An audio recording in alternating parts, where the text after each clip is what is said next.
The Amazon is not a place you simply decide to visit.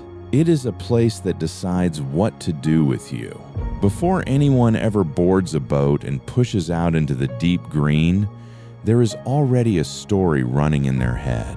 A story assembled from fragments picked up over a lifetime of half-remembered documentaries and paperback adventure novels and things people said at dinner parties. The largest jungle on Earth. The deadliest river. Piranhas and anacondas and things that live in the dark water and have never been given a name.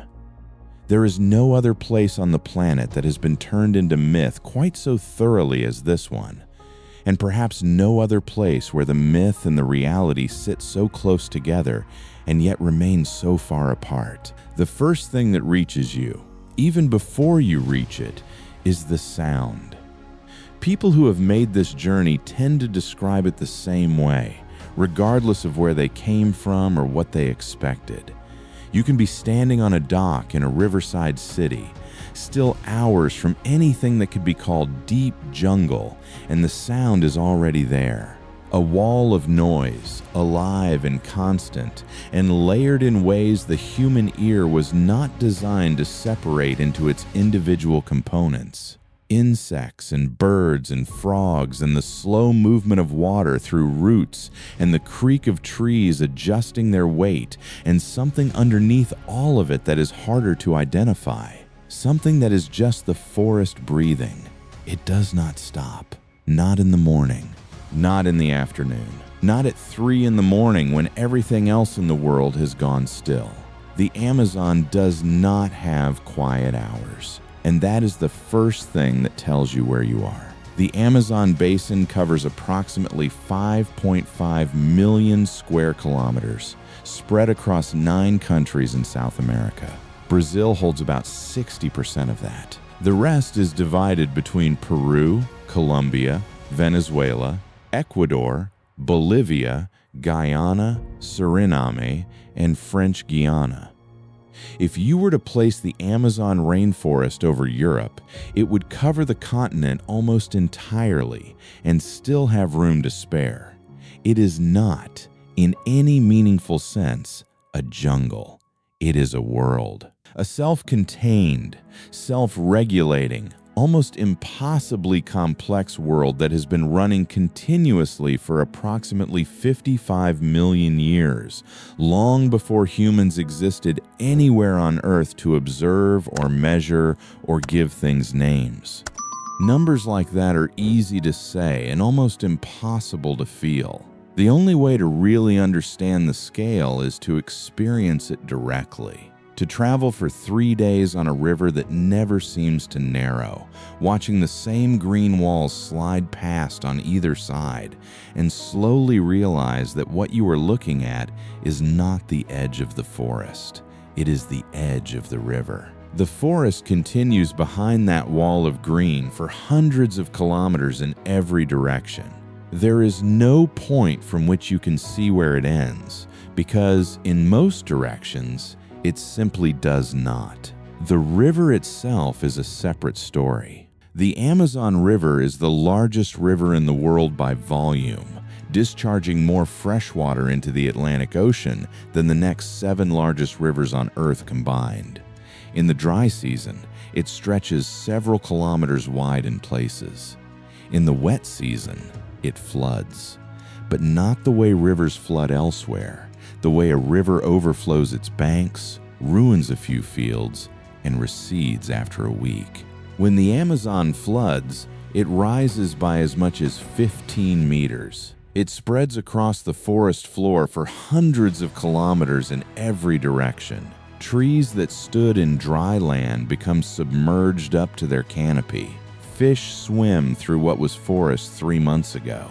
Dolphins, freshwater dolphins, pink and pale gray and blinking in diffused green light, move between tree trunks that are still alive 30 feet beneath the surface. That cycle, the flooding and the receding, the rising and the falling, runs on its own schedule. Everything in the Amazon has organized itself around it.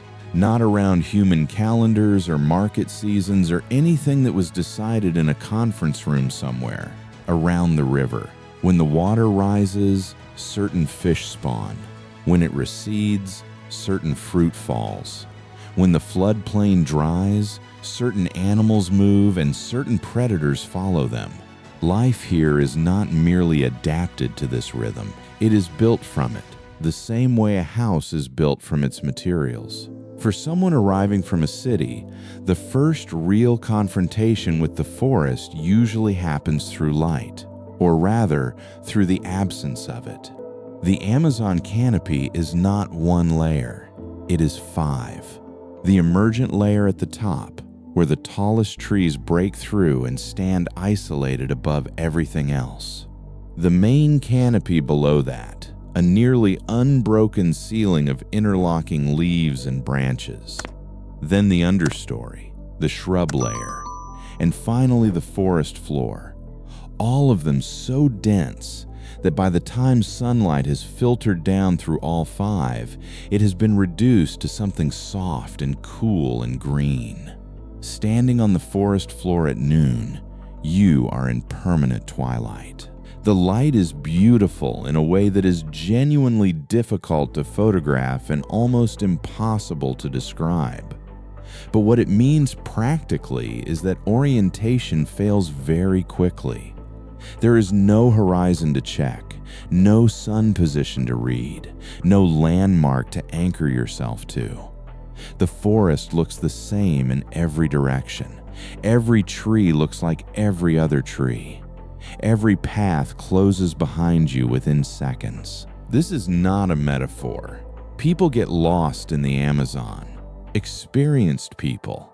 People who have been coming here for years. Not at the edges, not in the tourist areas along the river, but in the deep forest. People walk in confident circles for days before finding their way back.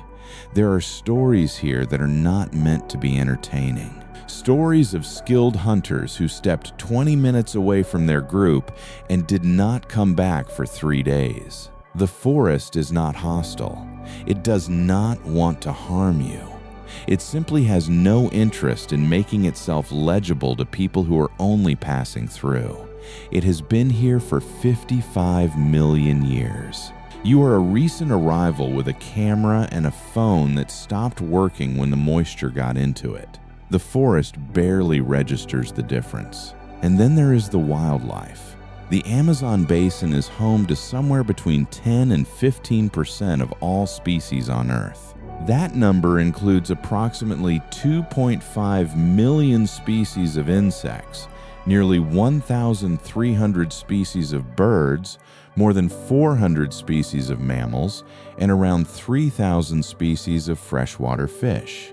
Many of these have never been formally described by science. Researchers estimate that a new species is identified from the Amazon region on average every 2 days, not every 2 years. Every 2 days, a living thing that has existed in this forest for thousands of years, doing what it does, following its evolutionary logic, and science is only now catching up to its existence. That is the speed at which this place is still revealing itself. Some of those revelations are not entirely comfortable. The giant anaconda is the largest snake by mass in the world. It does not chase people, despite what decades of film have suggested. It is an ambush predator, patient and extraordinarily still, capable of remaining motionless in shallow water for hours before striking. An adult female can exceed 8 meters in length and weigh more than 200 kilograms. They eat capybaras, caimans, and deer. They eat them whole. They are common enough along river margins that Ribeirinho fishermen encounter them regularly and regard them with the specific kind of caution you develop for something you have grown up alongside. Not panic, not bravado, caution. The electric eel is not, technically, an eel. It is a knife fish capable of generating an electric discharge of up to 860 volts, strong enough to stun a horse. It uses this for hunting and for navigation and, when threatened, for defense. It lives in the murky, slow-moving water that lines the riverbanks, the same water where families fish and wash clothes and let children play in the shallows. The bullet ant earns its name honestly. Reports describe its sting as producing pain comparable to a gunshot wound, a burning, all-consuming pain that lasts for up to 24 hours. Indigenous communities in the Amazon have traditionally used bullet ant stings as initiation rituals for young men. The ants, sometimes hundreds of them, are woven into a woven glove. The glove is worn for 10 minutes. A boy does this to become a man. He does it while maintaining composure, because composure under extreme pressure is precisely what living in this environment requires. The lesson is not about pain. The lesson is about the gap between what you think you can endure and what you actually can. These details can sound like they are building a case for fear. They are not. They are building a case for respect. There is a significant difference. Fear makes people careless in the wrong direction, either paralyzed or reckless. Respect makes them careful and attentive and present in a way that modern life rarely demands. The people who have lived in this forest for generations are not afraid of it. They know it. And that knowledge, accumulated over thousands of years and passed down through language and story and direct practice, is one of the most extraordinary things the Amazon has ever produced. The ecosystem here produces things that are almost impossible to catalog. More than 40,000 plant species, hundreds of medicinal compounds still being studied, organisms whose biochemistry is unlike anything found anywhere else on Earth. The Amazon River itself contains enough freshwater biodiversity that researchers have spent careers documenting a single river tributary without finishing. It is a system of such complexity and such interconnection that pulling one thread out tends to affect dozens of others in ways that were not predicted and sometimes cannot be reversed. All of which brings a question forward that the forest does not answer directly. A place like this, with this much danger and this much isolation and this much complexity, is not somewhere most people would choose to build a life. But people have been building lives here for a very long time, and understanding why requires spending less time talking about the forest and more time talking about the people inside it. There are currently more than 400 distinct indigenous groups living in the Amazon basin, not as historical records, not as subjects of anthropological study, though they have been studied extensively and often without their consent. Right now, today, more than 400 communities with their own languages, their own territorial boundaries, their own governance structures, and their own deeply specific knowledge of the world they inhabit are living in this forest. The Amazon is not empty. It has never been empty. And the idea that it was, the empty wilderness waiting to be claimed and developed, is one of the most consequential misrepresentations in the history of colonialism. Among those communities, between 50 and 100 groups have chosen to remain in what researchers call voluntary isolation. They are aware that the outside world exists. Contact has been attempted. Aircraft have been seen. But these communities have made a deliberate choice not to engage. Not because they are frozen in the distant past, not because they do not understand what is on the other side of the forest, but because they have seen enough of what contact brings and have decided the costs outweigh anything it offers. That decision becomes much easier to understand when you look at the history. When Portuguese colonizers arrived on the South American coast in the early 16th century, the Amazon basin held somewhere between 6 and 10 million people according to the most careful historical estimates. Some researchers put the figure considerably higher. By the late 19th century, after 300 years of colonization, forced labor, displacement, and above all, epidemic disease, the indigenous population of the Amazon had been reduced by as much as 90%. Understanding this history does not require taking a political position.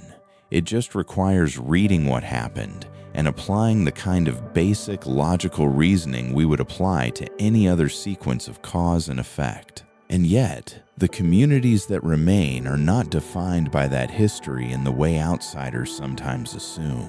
Spending time in an indigenous village along the Amazon, sitting with people, listening to how they talk about their land and their future, what you actually encounter is not a community organized around grief or grievance. What you find is a community organized around belonging. The land is not merely where they live. It is who they are, in a way that is not metaphorical. Their language encodes the forest. Their ceremonies are tied to the river's cycles. Their knowledge of ecology is specific to this particular patch of this particular basin in ways that would not transfer intact to anywhere else on Earth. You could not carry this community somewhere else and have it remain itself. It is rooted here in the most literal possible sense. The Kayapo people, one of the largest indigenous groups in the Brazilian Amazon, have become internationally known not only for their striking body paint and elaborate ceremonial traditions, but for the political sophistication with which they have defended their territory over the past several decades. The Kayapo have used cameras and social media platforms, international legal systems, and documentary film with a fluency that surprises people who expect a community defined primarily by tradition. They have organized large-scale protests. They have appeared before international bodies. They have built coalitions with environmental organizations in ways that serve their territorial interests. And they have done all of this while maintaining continuity of traditional practice that outside observers sometimes find paradoxical, but that the Kayapo themselves find entirely unremarkable. You use the tools available to you. You use them in service of what matters to you. These two things are not in contradiction. One Kayapo leader described the forest not as a resource and not as scenery, but as a living record of everything his people had learned and done and been over thousands of years. Cutting it down, he said, was not an economic decision. It was an act of erasure. Whether one finds that framing persuasive or not, it describes something real. The knowledge embedded in an indigenous community's relationship with a specific forest cannot be extracted and stored somewhere else. It lives in that community, in that place, and when either one is gone, the other loses something that cannot be recovered. The Ribeirinhos occupy a different position in the Amazon, though one that is equally specific and equally rooted. They are the communities that have developed along the banks of Amazonian rivers across centuries of history, often descended from indigenous, Portuguese, and African ancestry woven together through generations of Amazonian experience. They do not typically identify as indigenous in the formal sense. They identify as Amazonian, as people of the river, a description that is less a metaphor than a literal account of how their lives are organized. Their homes, called palafitas, are built on wooden stilts above the waterline. This is not architectural style. It is engineering developed from centuries of direct experience with what happens when the river rises 15 meters in a wet season. In the dry season, a palafita stands several feet above dry ground. In the wet season, it floats above a river that has swallowed the forest floor entirely. Everything in the home is designed for this reality. Storage is high. Materials are chosen for what happens when they get wet. And the canoe tied to the front post is as essential to daily function as a car is to someone in a suburb and is maintained with corresponding care and attention. The canoe is everything here. It is transportation and livelihood and emergency vehicle and school bus and market delivery. A Ribeirinho child learns to paddle early, the way children elsewhere learn to ride bicycles, not as a leisure activity, but as a necessary skill for moving through the world they actually live in. Navigating the flooded river at speed, when the channel has vanished under rising water and the current is running hard and submerged debris can damage a hull without warning, is a skill that takes years to develop. The people here have those years. They grew up on this water. They read it the way others read road signs. Watching a Rainforest fisherman work in the early morning is one of those experiences that resists easy description without slipping into the kind of romanticization that does the subject a disservice. He rises before light, loads his canoe with practiced efficiency, and moves out onto water that is still completely dark and flat. He reads the surface, the slight variations in color and texture that indicate depth, current, and where fish are likely to be holding. He casts with a precision that looks effortless and is the product of thousands of repetitions that started when he was small enough that his father had to steady the boat while he threw. He does not check an app. He reads the river directly, with his eyes and with something harder to name, something that lives in the body rather than the mind, and the river gives him what he needs often enough that his family eats. The diet of a Rainforest family is built almost entirely from what the river and the surrounding forest provide. Fish is the primary protein. Manioc, grown in small gardens along the bank and processed at home into flour, forms the starchy foundation of almost every meal. Fruit comes from trees that have been managed around the village for generations, some deliberately planted, some naturally occurring but known and tended. Medicines come from the forest. There is a plant for fever, a plant for infected cuts, a plant that reduces swelling prepared one way and can cause serious harm prepared another way. The knowledge of which preparation applies to which situation lives primarily in the community's older women and is transmitted through practice, through watching and doing, and gradually taking on more responsibility across the slow arc of a lifetime. This is not folk belief. These plants have demonstrable effects. A significant portion of what the modern pharmaceutical industry knows about anti-inflammatory compounds, antimalarial treatment, and pain relief originated in the knowledge systems of Amazonian communities and was documented, refined, and commercialized by researchers who did not always acknowledge the source or return value to the people from whom the knowledge came. The debt that modern medicine owes to Amazonian, indigenous, and Rainforest knowledge is large, poorly documented, and largely uncompensated. That is a fact about the global economy, not an abstract moral claim. Daily life in a Rainforest community moves at a pace that visitors from cities tend to describe with the word slower. But that is not quite accurate.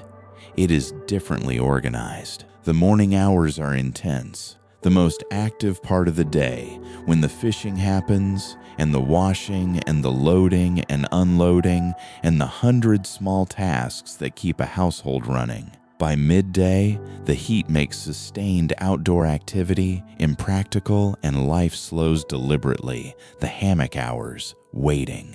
In the late afternoon, activity resumes. People visit between houses. Children run between the stilts of the palafitas. Older men repair nets and equipment with the methodical patience of people who understand that good tools are the difference between a successful day and an unsuccessful one. The evening is social in the way evenings should be, gathered around food and low conversation, with no particular pressure to conclude.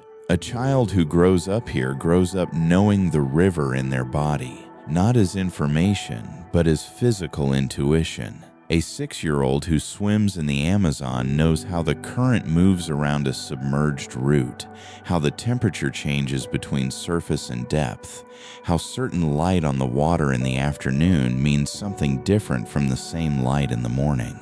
They know the sound a caiman makes when it surfaces at night and the difference between a splash that means fish and a splash that means something else. This is not an education that can be designed into a curriculum. It is the product of being embedded in a specific place over a childhood, surrounded by adults who know that place completely. There are hardships here that deserve to be stated plainly and without softening. Medical care is often hours away by river, and sometimes much farther in the wet season when the river is running hard and navigation is dangerous. A snake bite, which happens regularly to experienced people who simply had a moment of bad luck, can require several hours of travel to reach antivenom. A complicated childbirth becomes a genuine medical crisis. Education beyond primary level requires either boarding children in distant towns, which not every family can afford emotionally or financially, or accepting that formal secondary and university education simply will not happen. The isolation that makes this life coherent and meaningful also makes it precarious in ways that a visiting camera cannot fully represent. These communities are not living in a paradise, and describing them as such would be a disservice. They are living in a specific place with specific advantages and specific difficulties, and they have built something that makes sense within those conditions. A life that is complete and dignified and deeply rooted in a place that is genuinely irreplaceable. That is already more than most people have. There is a conversation that happens during any extended stay in the Amazon. Someone from outside asks a person who has lived their entire life along this river why they stay. Given the isolation, the danger, the distance from everything the modern world has decided is important, why they do not simply leave. The answer varies in its particulars, but almost never in its essence. The answer is the forest, or the river, or both. Not as concepts, but as specific physical realities that have shaped them so completely that leaving would not mean going somewhere better. It would mean becoming someone else. But before the staying, it is worth being honest about the danger, because this place is genuinely dangerous in ways more complex than the movies suggest. The Amazon has more species of venomous snake than any comparable area on Earth. The Bothrops lancehead lies still in the leaf litter, invisible, and strikes when stepped on. The venom causes rapid tissue death. The snake does not want to bite anyone. It just wants to not be stepped on. The forest floor makes this difficult to guarantee. The water carries its own hazards. Caiman attacks on humans are uncommon but happen, even to experienced people. The candiru, a small parasitic catfish attracted to nitrogen compounds, has a reputation, somewhat amplified by retelling but not entirely without basis, for entering body orifices of those urinating in the water. No one who lives here needs reminding. Beyond visible wildlife, the invisible threats are arguably the most significant hazard. Malaria, dengue, yellow fever, Chagas disease, and leishmaniasis maintain a steady presence where mosquitoes are not a seasonal nuisance but an unbroken fact of daily life. The mosquito nets in riverside homes are used by everyone, every night, without exception. Then there is the river and flood, perhaps the most underestimated danger of all. When the Amazon rises, it carries debris that moves at speed beneath opaque brown water. Navigating at night during high water demands sustained attention that extracts something from a person. The communities here understand drowning not as tragedy in the dramatic sense, but as physics. Your job is to know the river well enough to reduce the gap between what you expect and what actually happens. What all of this adds up to is not constant mortal threat. It is a landscape where the margin for error is consistently smaller than most people are accustomed to. In a city, a small mistake is usually recoverable. Here, it can cascade into something worse with surprising speed. That gap changes how you move. It makes you more present, more attentive. The people who live here full-time would not describe that as a burden. They would describe it as what paying attention feels like. The economy of the Amazon has always been built on what comes directly from the forest and the river. The rubber boom of the late 19th and early 20th centuries is the most extreme example of how quickly outside demand can transform a place. Cities like Manaus became extraordinarily wealthy with shocking speed. Rubber barons sent their laundry to Lisbon because they found local water aesthetically inadequate. It did not last. A British botanist named Henry Wickham had smuggled 70,000 rubber tree seeds out of Brazil in 1876. By 1912, plantations in Southeast Asia were producing rubber at a fraction of the Amazonian cost. The boom ended almost as quickly as it had started.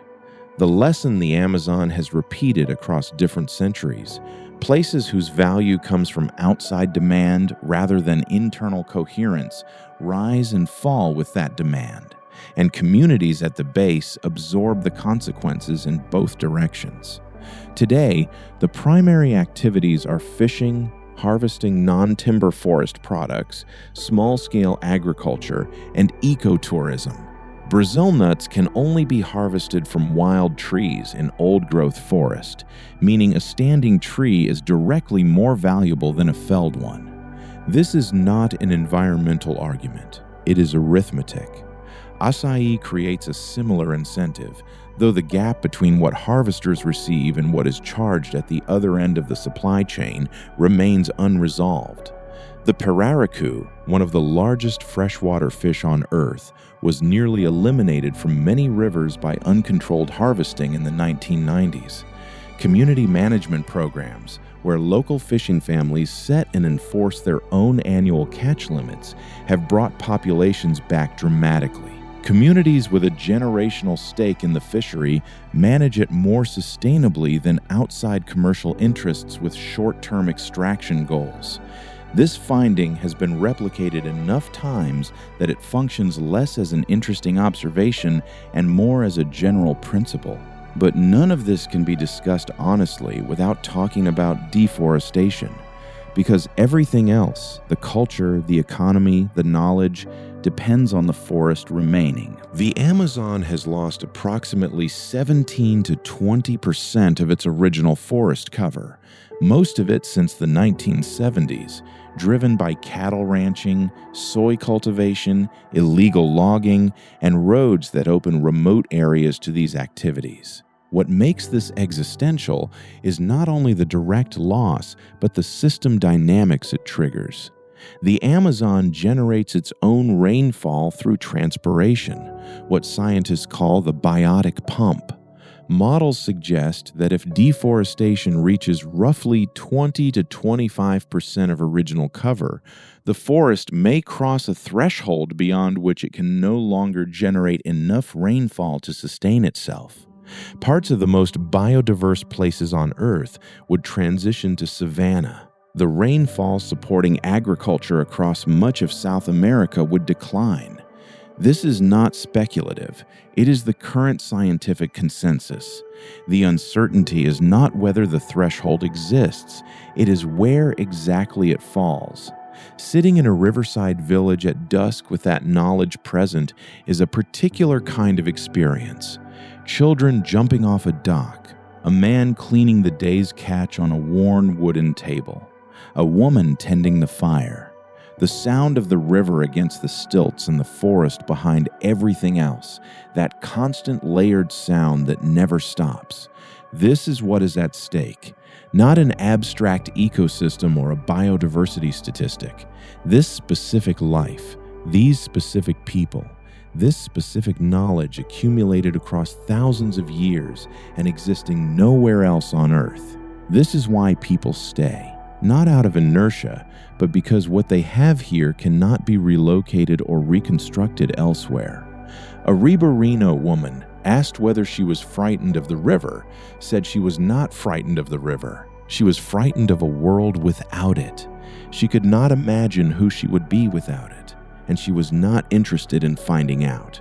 That is not resignation. That is a considered decision about what a life should be organized around. a decision most people in the modern world gave up the possibility of making long ago, and that they sometimes mourn without quite knowing what they are mourning. The Amazon does not need our theories about it. It needs us to understand with some urgency that it is real, that what is being lost is not an abstraction, but a living thing, connected to the survival of a continent in ways that took millions of years to develop and cannot be rebuilt once they are gone. How small a quarterly profit margin looks next to a tree that has been growing for 400 years. How small the arguments we use to justify taking things feel when you are standing inside what is being taken. The question is not whether we can save this place. The question is whether we are willing to. And behind that question is another one, about what kind of world we are building with the choices we make when no one is watching, and whether those choices will look from 50 years' distance as reasonable as we currently tell ourselves they are. The Amazon will not answer that for us. It is too busy being what it is. If this video made you think differently about this place, or about the choices that are being made right now that will determine whether it survives, share it with someone who needs to see it. And if you want to keep exploring the places the world moves too fast to understand, subscribe. We'll see you in the next one.